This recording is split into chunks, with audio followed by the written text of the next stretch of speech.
I'd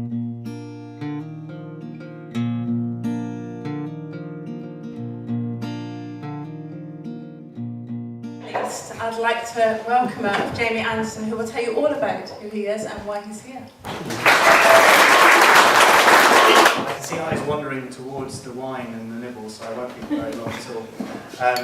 None of you will know who I am, but you might know who my father was. He was the creator of Thunderbirds and Stingray and Captain Scarlet and Bible XL5 and many, many other kid shows from 1950s to 2005. And Dad and I worked really hard for the Alzheimer's Society in the last year of his life to raise awareness because he thought it was something that was really worthwhile to do. And I still feel exactly the same way, if not more so now. This particular project, on the surface, I thought, what a great idea, you know, to let people with dementia have a creative outlet in some way, because they so often get ignored. It frustrates me so much that the general view of somebody with dementia is somebody that is no longer of any use to society and has nothing to give. And I know that's not true. So not only does this project give people with dementia a creative outlet, but there's more to it than that. And I can tell you 2 reasons why, and those are both from personal experience.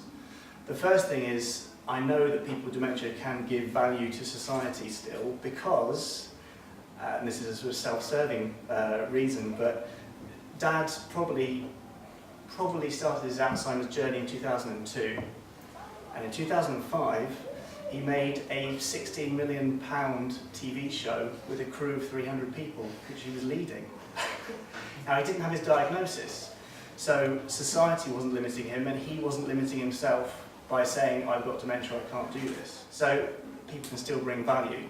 And then the other thing that came kind of through pretty clearly from the readings and the songs tonight is the communication aspect.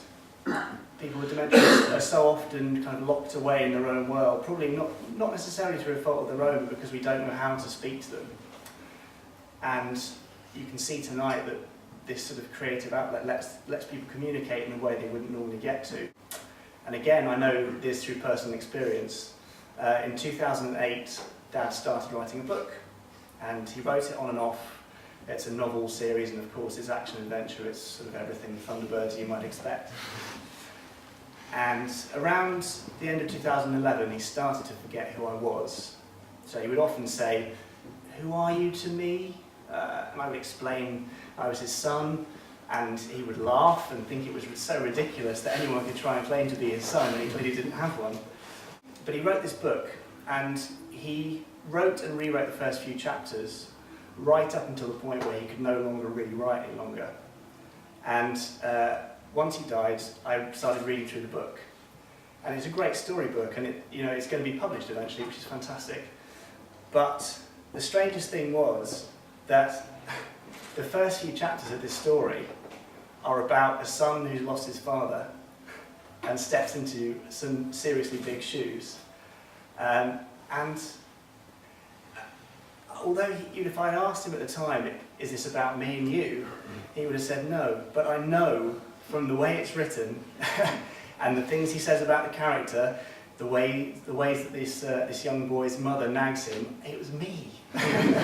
Tidy your bedroom, why are you hoarding all this nonsense, why do you like Doctor Who, all that sort of stuff. But he was communicating, and he's left a lasting impression on me because of that book and because he was able to write. So I can see some serious value here, and I really hope that this is kind of like a pilot scheme and this will go elsewhere and get bigger. So the guys that have done it, thank you so much. You've done a fantastic job, and I'm sure you've had those with dementia appreciating pretty obviously what you're doing, and those who haven't been able to communicate it to you, I'm sure they are thrilled as well with what you've been doing. So I think we need to give a round of applause to the guys who put this all together. So, well done.